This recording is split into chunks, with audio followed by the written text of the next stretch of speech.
అయిపోయిన తర్వాత ఇంతమంది ప్రాణాలు పోయినా, ఇంతమంది కష్టపడి తెలంగాణ రాష్ట్రాన్ని సాధిస్తే 4 కోట్ల మంది ప్రజలు ఒక రోజు 4 కోట్ల మంది రోడ్డు మీదకి వచ్చి ఈ రాష్ట్రం కావాలని కొట్లాడిన కార్మికులు, కర్షకులు, కూలి చేసుకున్నటువంటి వాడు, బుచ్చబడుకున్నటువంటి వాడు కూడా జై తెలంగాణ, తెలంగాణ రావాల్సింది జేసి పెట్టారు.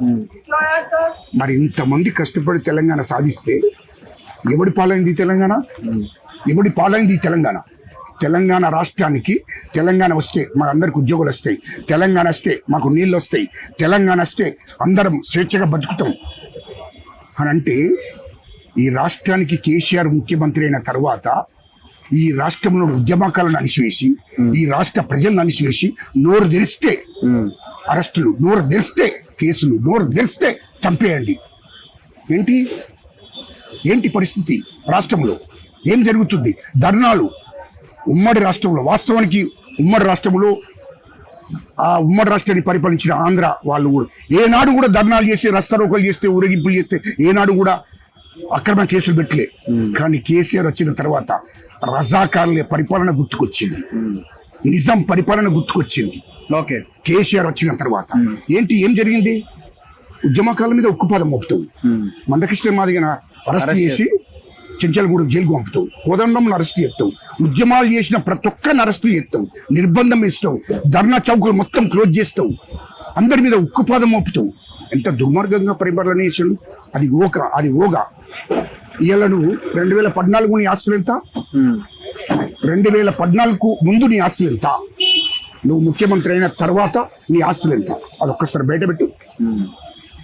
ఇవాళ అమరవీరుల కుటుంబాలు 1200 మంది కుటుంబాలు ఎప్పుడన్నా ఎక్కడన్నా పోయి వాళ్ళను పరామర్శించాడా?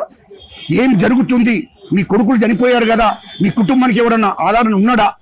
ఒక్కనాడు కూడా ఈ కేసీఆర్ అనేటోడు, కేటీఆర్ అనేటోడు పోయిందా? పోలేదే. ఏనాడన్నా తెలంగాణ ఉద్యమకారులందరినీ కూర్చోబెట్టి, అయ్యా మీరు కష్టపడితేనే మా అయ్యా ముఖ్యమంత్రి అయిండు, సోనియా గాంధీ అమ్మ తెలంగాణ ఇచ్చింది, మరి మీరందరూ కష్టపడితేనే ఇచ్చింది కదా, మీరందరూ రండి, ఒక్కనాడు మీటింగ్ పెట్టాడా? లేదు. ఇంత కష్టాలు, ఇంత నష్టాలు అనుభవించుకుంటూ వచ్చినటువంటి మేమంతా చూడంగానే నువ్వు ఉక్కుపోదం ముప్పి చంపేసే ప్రయత్నం చేసినావంటే నేరేల ఇష్యూని గుర్తు చేస్తున్నా. నాకు ఎందుకు అంత కోపం? తెలంగాణ వచ్చిన తర్వాత ఉమ్మడి రాష్ట్రంలో అట్లా జరగలే. తెలంగాణ వచ్చిన తర్వాత నేరేల్లో సిరిసిల్ల కాన్స్టిట్యూన్సీ, కేటీఆర్ కాన్స్టిట్యూన్సీ, అది 100,000 లారీలు, ఇసుక దండ. కేటీఆర్ 1000 కోట్లు సంపాదించాడు దాంట్లో. మొత్తం లారీలను కదిలిస్తే నేరేళ్ళ గ్రామాల నుంచి వెళ్ళిపోతాయి లారీలన్నీ. ఆ లారీలన్నీ ఎవరై? కేటీఆర్కి సంబంధించిన వాళ్ళే.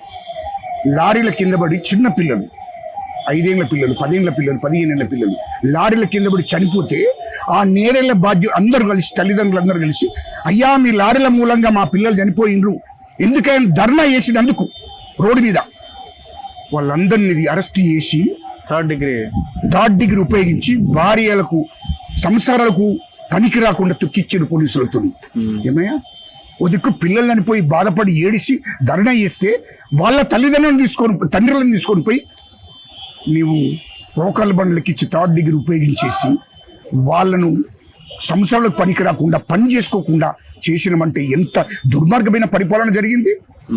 అది ఓడు. ఇలా రాష్ట్రం 8 లక్షల కోట్లు అప్పు చేశాడు. 8 లక్షల కోట్లు అప్పు చేశాడు. 3 లక్షల కోట్లు దోసుకున్నాడు.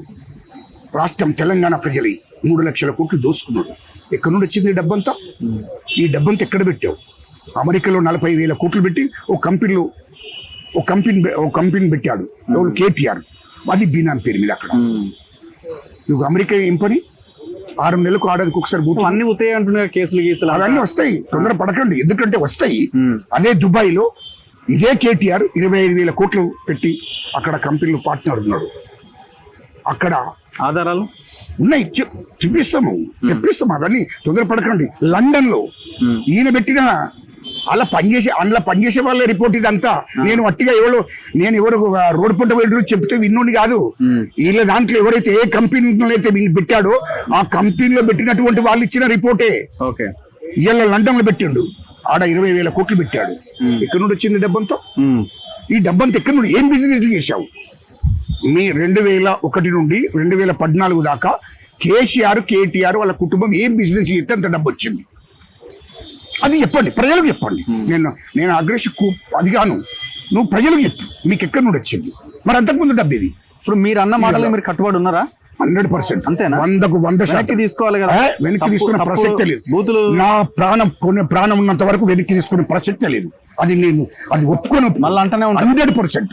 ఇంకా ఎపిసోడ్ ఉంది, ఇడితో ముగించింది అనుకుంటున్నాను, అయిపోయింది అనుకుంటున్నాను. ప్రసక్తే లేదు, ఇంకా చాలా ఎపిసోడ్ ఉంది. 100% అది తెలంగాణ ప్రజలకు